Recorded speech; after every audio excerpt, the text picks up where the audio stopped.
Lalu kita lanjut hari ini, kita akan belajar something what power. Nah, tentunya akan ada berbagai jenis kuasa, ya, berbagai macam. Nah, kita lihat salah satunya. Nah, kita akan banyak belajar dari Perjanjian Lama.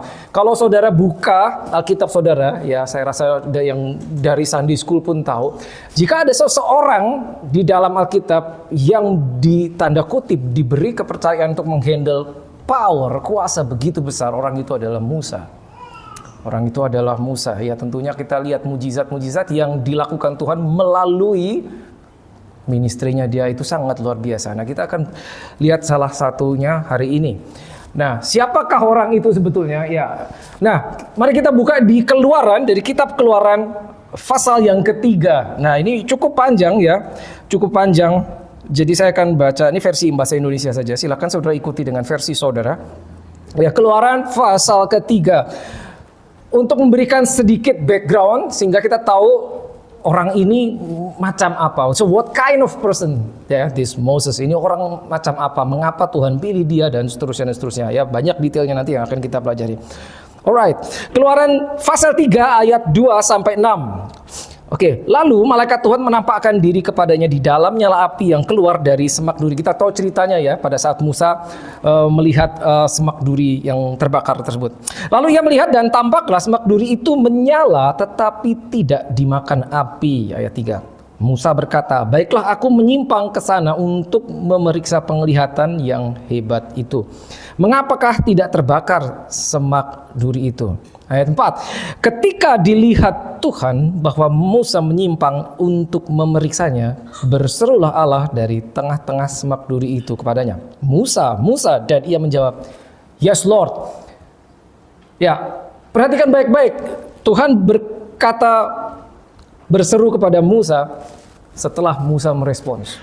Ya, kita tahu ceritanya the burning bushes. Ya, dan sedikit background, kalau saudara ingat, Musa itu bisa dikatakan dia hidup dalam pelarian sudah 40 tahun. Ya, jadi 40 tahun pertama di dalam kehidupan dia, kita tahu ceritanya bahwa dia diangkat anak oleh putri Firaun, jadi dia hidup di istana raja. Ya, he lack nothing. Bisa dikatakan dia tidak kekurangan apapun 40 tahun. Tapi 40 tahun kedua dalam kehidupan dia menjadi pelarian. Ya, saudara ingat ceritanya, karena dia membunuh seorang Mesir dan dia berpikir, oke, pasti saya akan ketahuan. Jadi dia melarikan diri ke Midian. 40 tahun lagi dijalani sebagai pelarian. Tiba-tiba dari seorang pangeran, ya punya segalanya, punya kedudukan, punya pendidikan tinggi, and then just one day tiba-tiba jadi buronan. Nah, bisa dibayangkan seperti apa kehidupannya dia. 40 tahun plus 40 tahun lagi. Tiba-tiba mungkin, ya kita nggak tahu karena Alkitab tidak menjelaskan secara detail. Mungkin Musa sudah berpikir, oke, my life is over, sudah. Yang penting saya ngumpet 40 tahun di sini, nggak ada yang tahu. Tapi tiba-tiba suatu hari Tuhan menampakkan diri kepada Musa. Nah, ini mungkin sulit dipahami. Kita mendengar, membaca cerita ini, kita sulit paham mengapa ini terjadi seperti ini. Ya, kenapa kok harus Musa? 40 plus 40, dan seperti kita tahu 40 tahun yang ketiga dalam kehidupan dia, karena dia usianya dia total 120 tahun. Ya, dia sebagai pemimpin bangsa Israel. Ya, 40 tahun pertama sebagai pangeran di Mesir, ya he had everything. Kita pikir apa yang dia punya. 40 tahun kedua dia pelarian, dia sembunyi, ya dia buron. 40 tahun ketiga dia menjadi pemimpin besar sepanjang masa dalam pemimpin Israel. Oke, kita lanjut dulu. Oke, ayat 5. Lalu Tuhan berfirman, janganlah kamu dekat-dekat, tanggalkanlah kasutmu dari kakimu, sebab tempat di mana engkau berdiri itu adalah tanah yang kudus. Ya. Lalu 6. Lagi ia berfirman, akulah Allah ayahmu, Allah Abraham, Allah Ishak, dan Allah Yakub. Lalu Musa menutupi mukanya sebab ia takut memandang Allah. Jadi perjumpaan ini setelah 40 tahun. Dan kita tahu Tuhan memperkenalkan diri. Kan dia bilang tuh, akulah, I am God of your father, Abraham, Isaac, and Jacob. Memperkenalkan diri kepada Musa. Pada saat Musa dipanggil, pada saat dia berpikir, my life is over, aku udah 80. Mau ngapain lagi? Mungkin kalau saudara di ruangan ini ada yang usia 80, mungkin pola pikirnya sama. 80, udah selesai dong, mau ngapain lagi? Ternyata tidak demikian bagi Tuhan. Tuhan menampakkan diri dan memperkenalkan diri. I am, ya, God of your fathers. Lalu kita lanjut. Ini tadi terakhir ayat 6. Lalu kita lanjut berikutnya masuk ke multimedia bisa tolong bantu. Slide berikut. Yes. Nah, ayat 7 sampai 10. Ya, ini cukup panjang ya. Jadi so please bear with us. Dan Tuhan berfirman, Tuhan ngomong sama Musa. Ngomong sesuatu. Aku telah memperhatikan dengan sungguh kesengsaraan umatku di tanah Mesir, dan aku telah mendengar seruan mereka yang disebabkan oleh pengerah-pengerah mereka. Ya, aku mengetahui penderitaan mereka. Oke. 8. Sebab itu aku telah turun untuk melepaskan mereka dari tangan orang Mesir dan menuntun mereka keluar dari negeri itu ke suatu negeri yang baik dan luas, suatu negeri yang berlimpah-limpah susu dan madunya. Ke tempat orang Kanaan, orang Het, orang Amori, orang Feris, orang Hewi, dan orang Yebus. Ya, Tuhan ngasih tahu ke Musa, aku telah mendengar keluhan bangsa Israel. 9. Sekarang seruan orang Israel telah sampai kepadaku, juga telah kulihat betapa kerasnya orang Mesir menindas mereka. Ya, jadi orang Israel berseru kepada Tuhan karena mereka tertindas. 10.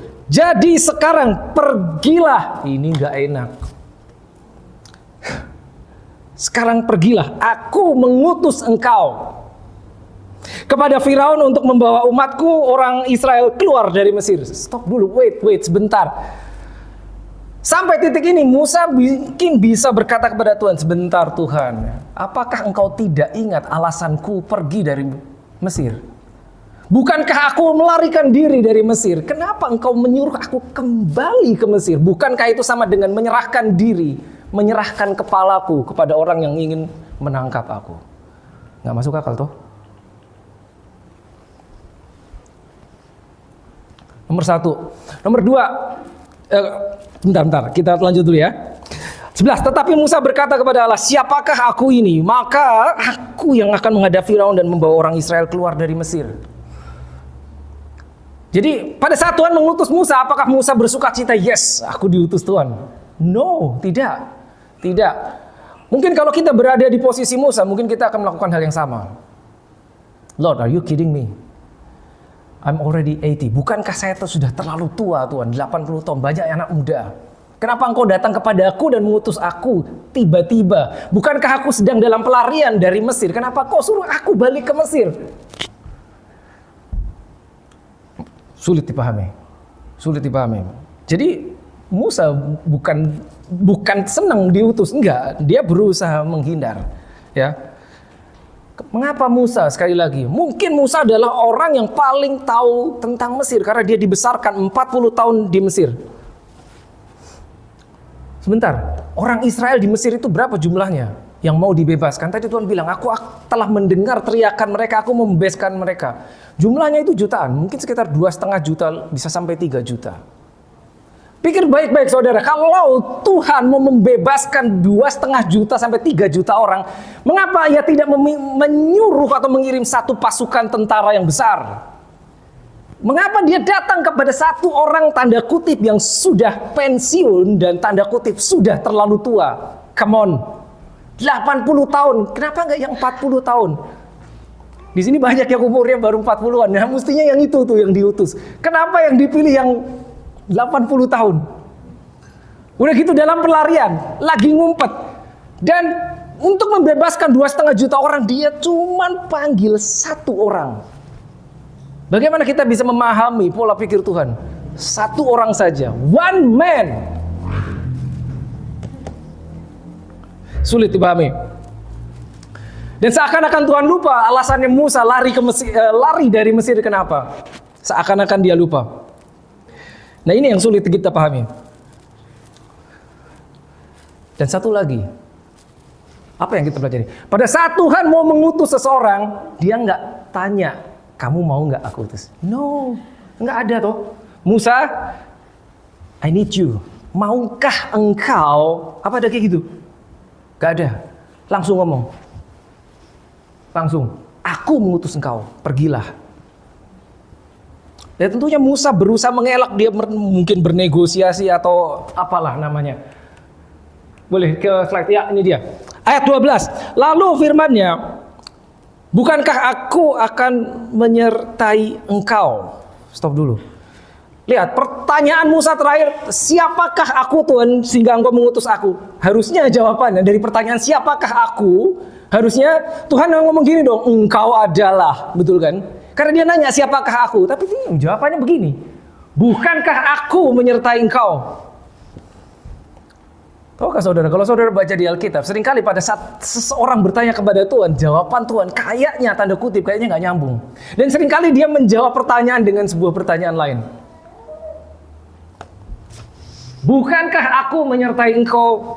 Dari mana aku tahu Tuhan engkau menyertai aku? Aku sudah sembunyi 40 tahun. Dan engkau berkata engkau menyertai aku? Mungkin bisa seperti itu, Musa. Nah, kalau kita berada di posisi Musa, mungkin kita akan melakukan hal yang sama atau berkata yang sama. Inilah tanda bagimu bahwa aku yang mengutus engkau apabila engkau telah membawa bangsa itu keluar dari Mesir, maka kamu akan beribadah kepada Allah di gunung ini. Selalu ada tandanya.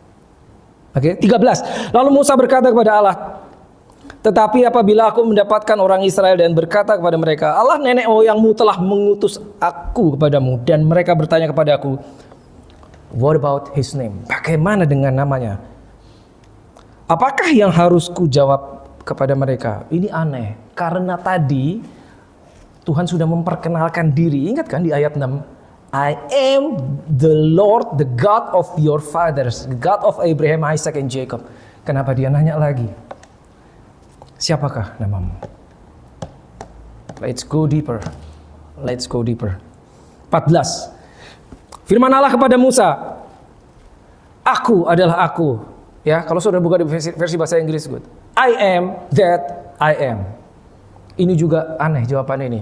So hopefully saya bisa menjelaskan tentang ini. Kalau enggak saya harus lanjut minggu depan. Ya, part 2-nya. I am that I am is amazing. In the Hebrew, Ehye, Asher, Ehye. I am that I am.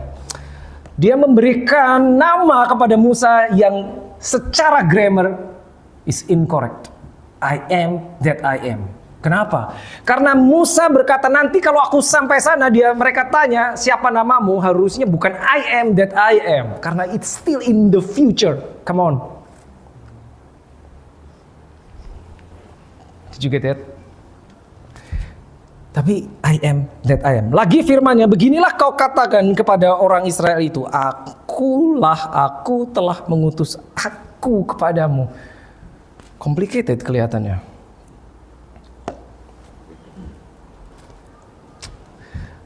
Real quick, Musa bukan tidak tahu siapa Tuhan, karena Tuhan sudah memperkenalkan diri.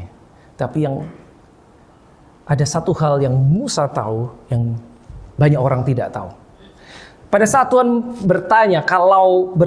pada saat Musa bertanya kepada Tuhan, nanti kalau orang tanya kepadaku tentang namamu siapa, dia tidak mencari tahu sebetulnya Tuhan itu siapa, tapi yang dia cari tahu adalah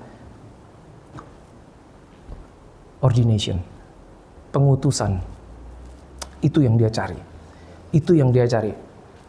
Karena jawaban akulah aku, the name of something atau nama sesuatu atau nama seseorang itu menggambarkan karakter orang tersebut atau karakter sesuatu yang membawa nama tersebut. I wish I could go deeper today, but maybe next week. Ya, I am that I am. Ya, jadi Musa mencari pengutusan supaya Tuhan bilang, akulah aku. Jadi dia tahu dia pergi membawa that name. Nah, beberapa saudara masih bingung. Saudara kalau berdoa, closingnya pakai apa? Dalam namanya siapa? Nama Yesus. Saudara tahu kenapa? Kenapa bukan dalam nama Abraham? Atau nama orang hebat yang lain? Because you believe nama itu tidak sama dengan nama yang lain. In the name of Jesus. Nama Yesus membawa something. There is power in that name. Musa mengetahui sesuatu, maka dia memberi suatu pertanyaan kepada Tuhan yang menyebabkan Tuhan memberikan namanya. Ini perjanjian lama, saudara. Tuhan bisa bilang, aku adalah pembebas. I am the deliverer. Tapi kalau Tuhan berkata, akulah pembebas, nanti pada saat Musa di depan orang akan bertanya, oke, Allah pembebas, bagaimana dengan Allah penyembuh? Tapi pada saat dia bilang, I am that I am, it's complete. Saya akan kembali itu nanti ya, not now. Oke, lanjut dulu saudara. Now this is amazing. Boleh tolong multimedia? Ya, oh sorry, not this one. Ya, Keluaran pasal 2. Nah, kita fast forward ke pasal ke-7. Oh, waktunya sangat cepat. Ya, tadi pasal 3. Ya, cerita tentang Musa bertemu. Ya, remember, we're talking about power. Ya, power. Ya. Pasal 7. Nah, apabila Firaun berkata kepadamu, tunjukkanlah suatu mujizat, maka haruslah kau katakan kepada Harun, ambillah tongkatmu dan lemparkanlah itu di depan Firaun, maka tongkat itu akan menjadi ular. Lihat, apabila Firaun berkata kepada kamu, tunjukkanlah suatu mujizat. Begini saudara, Musa 40 tahun hidup di Mesir, dia tahu bahwa di Mesir itu banyak dewa-dewa. Mesir adalah suatu negara yang menyembah banyak dewa. Many gods. Small g, not capital G. Small gods. Ya, small g. Banyak dewa. Ya. Jadi pada saat Musa datang kepada Firaun dan berkata, the God of Hebrew, Allah Israel mengutus aku untuk membebaskan orang-orang Israel. Now please let them go. Si Firaun tidak dengan rela, oh gitu ya, kamu disuruh Tuhan, ya udah deh bawa pergi orang itu. Tidak. Dia tidak heran kalau ada orang datang kepada dia dan berkata, aku diutus Tuhan. Yang dia tanya, oke, Tuhan yang mana? Kita punya ratusan Tuhan di sini. Yang ngutus kamu itu Tuhan yang mana? Which God? Jadi Musa tahu persis, dia nggak bisa cuma ngomong, oke, Tuhannya yang ini. Nggak bisa ngomong gitu. Firaun demand miracle. Oke, kasih tahu apa yang bisa dibuat oleh Tuhanmu. Show me the power of your God. Come on. Itu. Ya, saudara. Apabila Firaun berkata kepada kamu, tunjukkanlah suatu mujizat. Dia tahu ini bakal diminta tanda. Maka dikasih tahu sama Tuhan, lemparkanlah tongkat itu dan itu akan menjadi ular. Ayat 10, saudara. Musa dan Harun pergi menghadap Firaun, lalu mereka berbuat seperti yang diperintahkan Tuhan. Lalu Harun melemparkan tongkatnya di depan Firaun dan para pegawainya. Maka tongkat itu menjadi ular. Is that miracle? Yes, betul. Supernatural? Yes, betul. 11. Kemudian Firaun memanggil orang-orang berilmu dan ahli-ahli sihir dan apa saudara? Mereka pun, ahli-ahli Mesir itu, membuat yang demikian juga dengan ilmu mantra mereka. Pada saat Musa menunjukkan sesuatu yang ajaib di depan Firaun, Firaun tidak lantas, ajaib, ya udah boleh pergi. Enggak, dia mungkin cuma bilang, gini doang aku juga bisa. Sini, ikutin. Itu. Mereka memanggil, lihat, mana tadi? Orang-orang berilmu dan ahli sihir, ada tukang sihir nih saudara. Istilahnya, ya kalau cuma tongkat jadi ular itu gampang, orang-orangku juga bisa. Maka dipanggil ahli sihir, ahli Mesir itu membuat yang demikian juga dengan ilmu mantra mereka. Bisa juga. Musa melemparkan tongkatnya menjadi ular. Berapa ular? 1 toh? Iya toh. 12. Masing-masing mereka melemparkan tongkatnya dan tongkat-tongkat itu plural menjadi ular. Mereka menciptakan berapa ular? Lebih dari 1.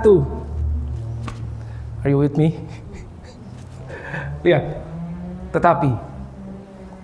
Tetapi tongkat Harun menelan tongkat-tongkat mereka. 1 menelan banyak. Wait, ada yang aneh. Follow me carefully. Look. Tetapi tongkat Harun menelan tongkatnya. Bukankah harusnya kalimatnya, tetapi ular Harun menelan ular mereka. Tetapi tongkat menelan tongkat. Kenapa bukan ular? Kan tuh dilempar udah jadi ular. Betul kan? Ya kan? Harusnya ular menelan ular. Bener gak sih? Are you still there? Harusnya ular menelan ular toh, tapi tidak. Tapi dibilang tongkat Harun menelan tongkat-tongkat mereka. Karena ular is just a result of power. Sumbernya asalnya dari tongkat. Tongkat berbicara tentang authority. Apa yang ada di balik result. So when you see great results, behind that results there is power. If you see greatness, kalau saudara melihat sesuatu yang luar biasa, greatness, behind that greatness there is power. But on the other hand, if you see struggle, strife behind that calamity, di balik sesuatu yang terlihat buruk, ada juga power. Now look, Musa atau Harun melemparkan tongkatnya menjadi ular. Mujizat toh itu, supernatural, betul kan? Ya, kuasa apa itu? Dari siapa kuasanya? God, betul, karena dia representing God. Tapi tukang-tukang sihirnya Firaun melakukan hal yang sama. Hasilnya serupa. Pertanyaannya, kuasa siapa? Kuasa Tuhan? Bukan, tapi hasilnya mirip. So what can we learn? In this world selalu ada dua power, gelap dan terang. Nggak ada abu-abu, tidak ada saudara.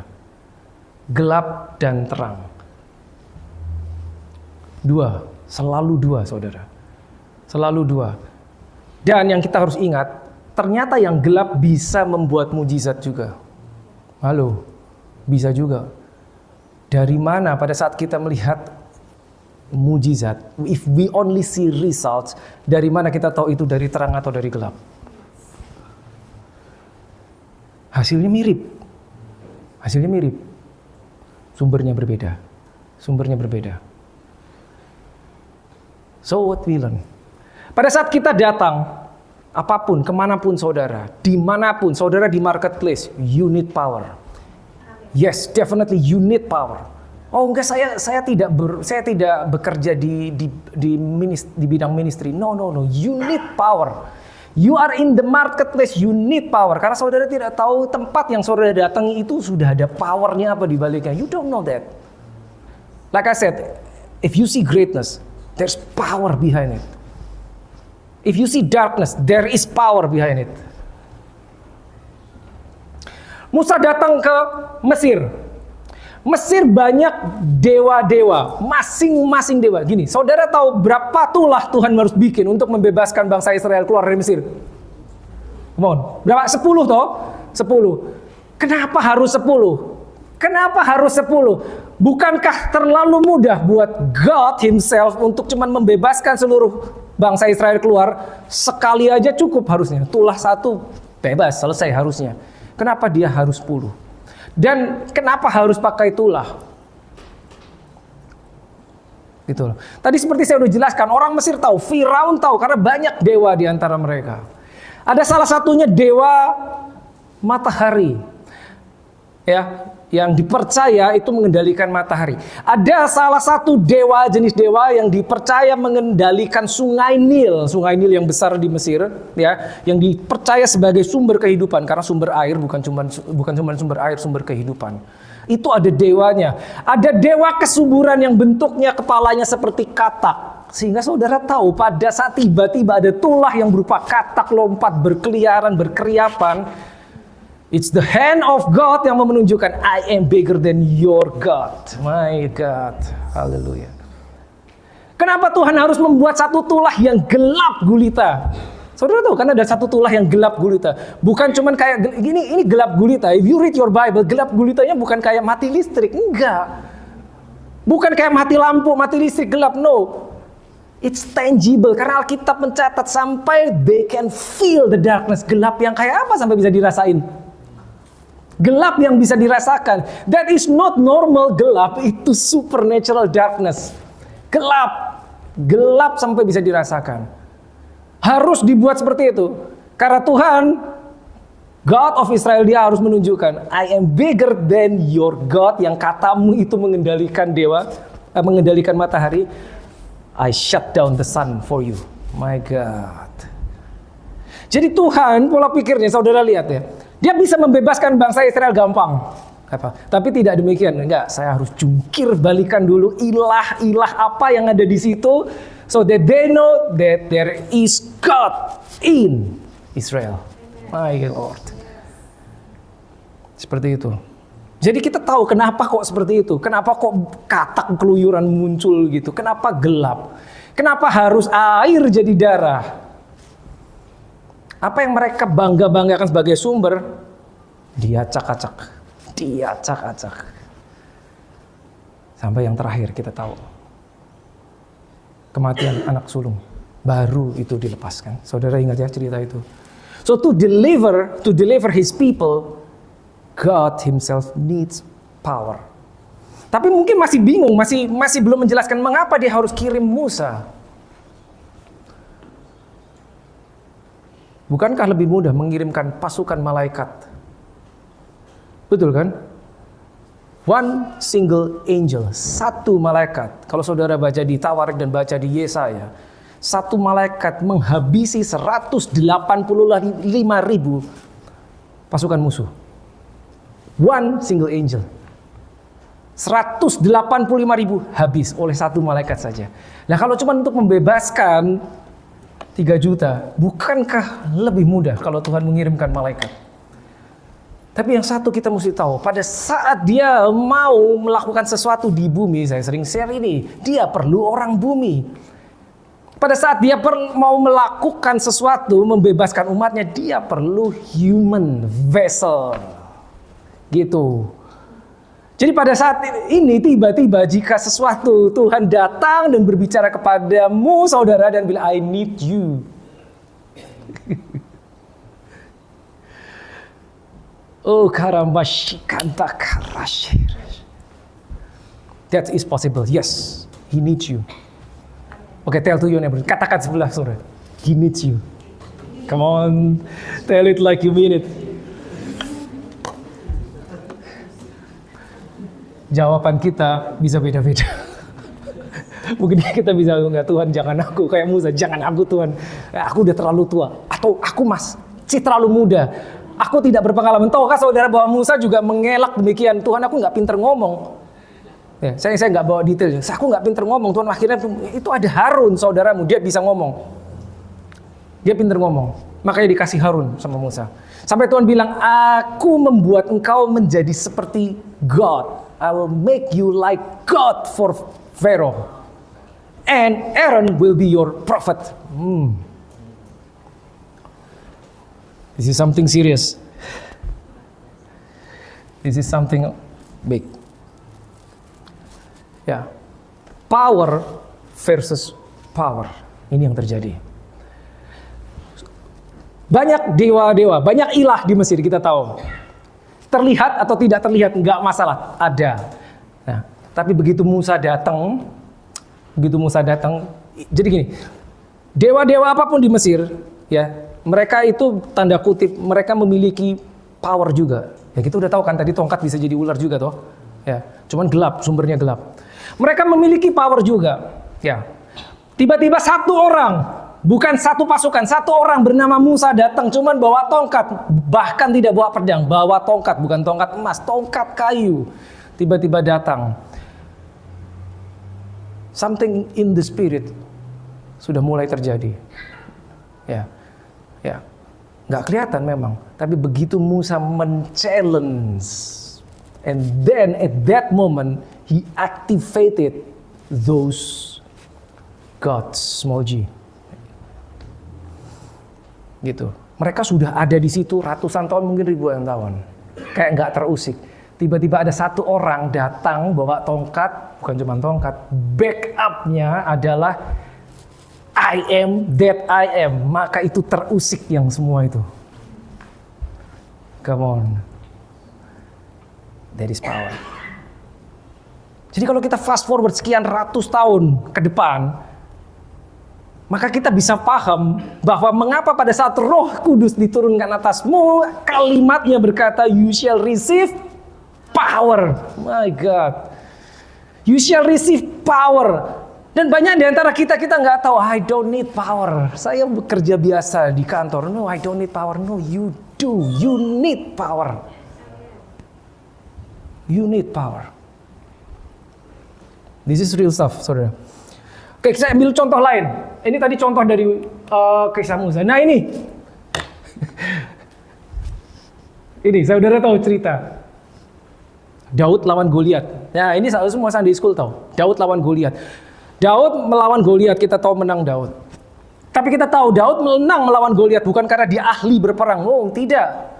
Tidak. Alkitab mencatat bahwa Goliat itu dari masa mudanya dia sudah prajurit, sudah mahir berperang, terlatih perang. Kalau Daud tidak. Daud hanya gembala kambing domba. Betul kan? Daud itu pada saat dia maju melawan Goliat, usianya masih teenager, mungkin 15, 16, 15, 16 tahun. Masih anak-anak. Sementara Goliat dia sudah matang, sudah menjadi prajurit. Anak usia 15, 16 tahun kira-kira seberapa sih tingginya ya? Mungkin setinggi saya lah. Tahu tingginya Goliat berapa? Lebih dari 3 meter. Lebih dari 3 meter. Ya, kita nggak pernah lihat ya ada orang tingginya lebih dari 3 meter.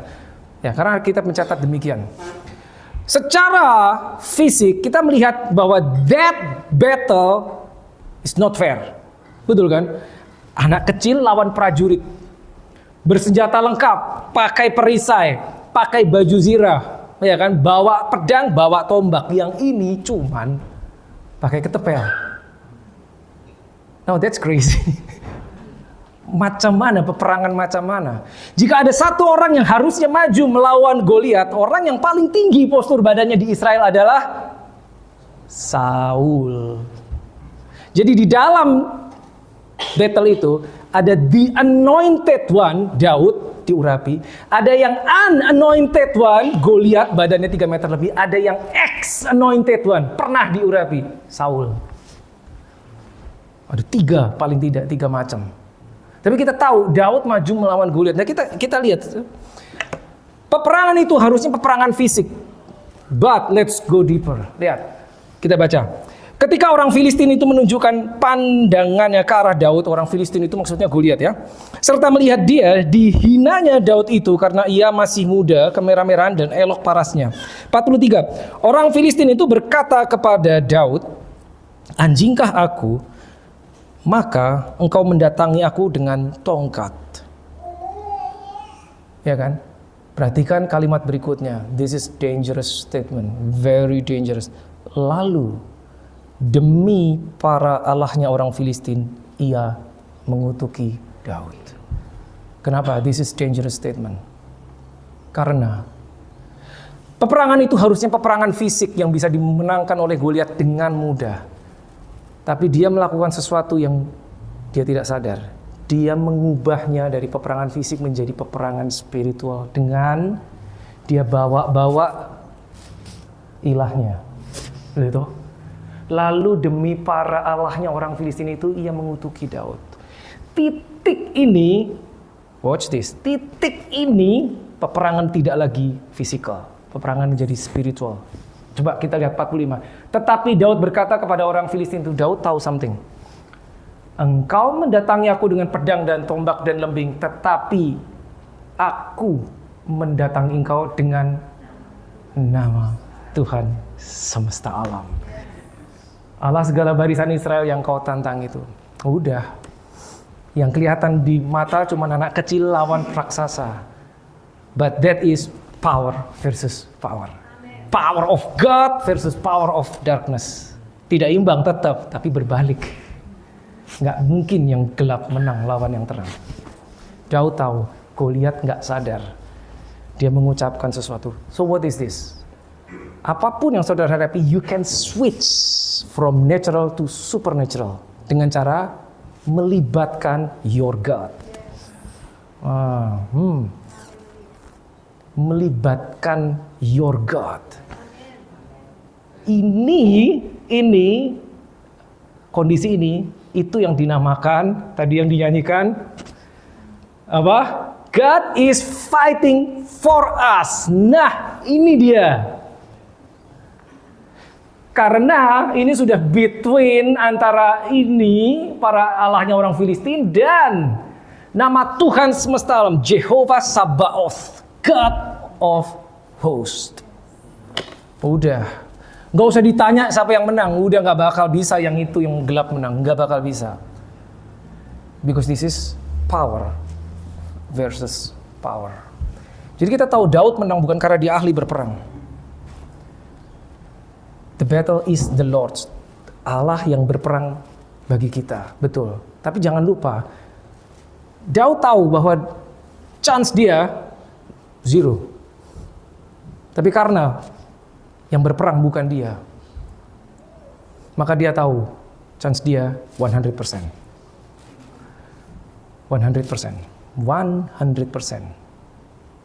Ya, saya tidak akan masuk ke detailnya karena saya pernah ada satu seri sendiri tentang ini. Ya, dia tahu chance dia sekarang 100%. Oke. Tapi jangan lupa, Daud tetap harus maju. Dia nggak cukup ternyata cuma ngomong, aku mendatangimu dengan nama Tuhan semesta alam, terus dia diem.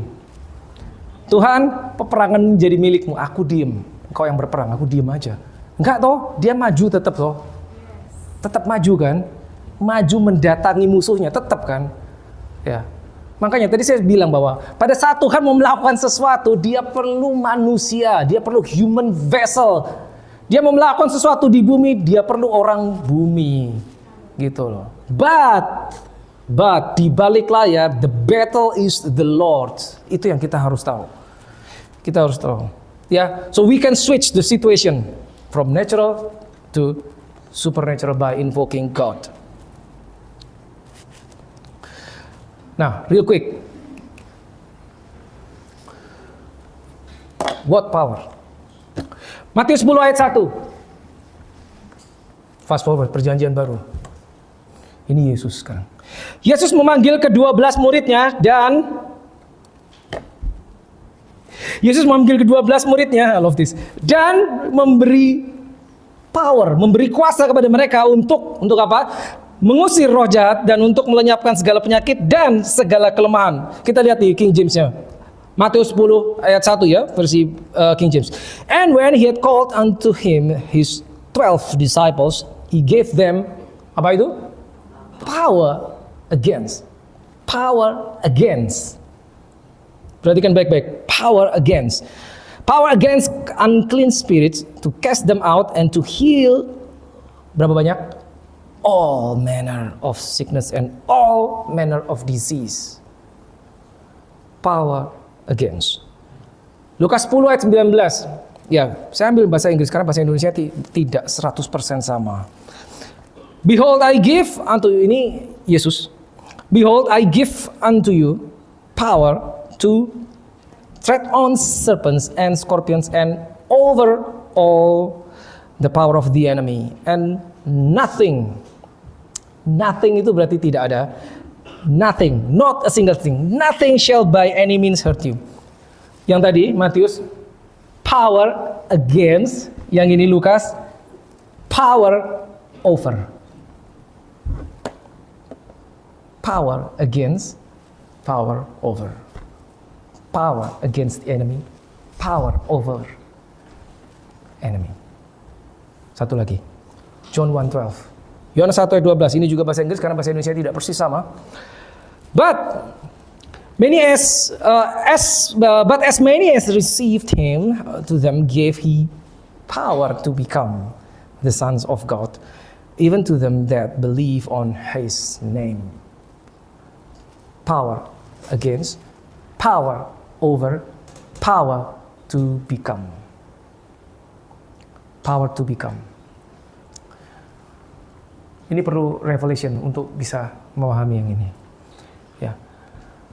Tapi satu hal yang kita tahu, saudara, kita diberi kuasa. Terlepas kita sadar apa tidak, terlepas kita tahu atau tidak, worship team boleh kembali.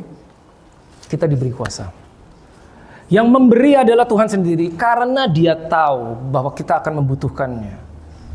Masalahnya pada saat kita tidak sadar kita butuh, itu lain cerita. Tapi Dia memberikannya kepada kita. Berarti pada saat Dia memberikannya kepada kita, kita memiliki akses terhadap kuasa tersebut. Pada saat Dia berkata kepada Musa, I am that I am, Musa tahu. Satu hal yang Musa tahu, berarti aku punya akses terhadap I am. Yang dicari Musa adalah identitas yang harus dia bawa di hadapan Firaun. Dia tidak hanya berkata bahwa aku diutus Tuhannya orang Israel. God of Hebrew has sent me. Dia nggak akan ngomong gitu. Dia akan bilang, I am that I am has sent me.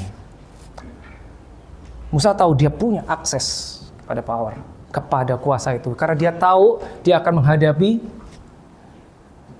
sekian banyak ilah Mesir. Dia tahu. One single man. Terpikir gak saudara? Firaun, Raja Mesir itu kan bukan orang baik toh. Pada saat Musa datang didampingi Harun, cuman bawa tongkat. Kenapa gak ditangkap? Bukankah skenario-nya begitu Musa datang dan berkata kepada seorang raja, let my people go. Tangkap dia. Harusnya gitu toh. Selesai. Gak bisa. Jadi in that moment, Firaun tahu, ini orang yang 40 tahun lalu melarikan diri, sekarang datang di hadapanku dan menyuruh aku melepaskan sekian juta budak. Come on. Firaun tahu, dia pasti telah mengalami sesuatu. Firaun tahu, dia pasti telah menjumpai sesuatu di dalam pelariannya. Firaun tahu, dia pasti telah menjumpai Tuhan tertentu yang Firaun nggak tahu. Which God? Tuhan yang mana? Firaun nggak tahu. Sampai the name of God yang dibawa oleh Musa mendemonstrasikan kuasa. Itulah pertama, kedua, ketiga, sampai 10 jungkir balik baru dibawa pergi. Deliverance. How many of you need deliverance? Hallelujah. Let us pray. Praise the Lord.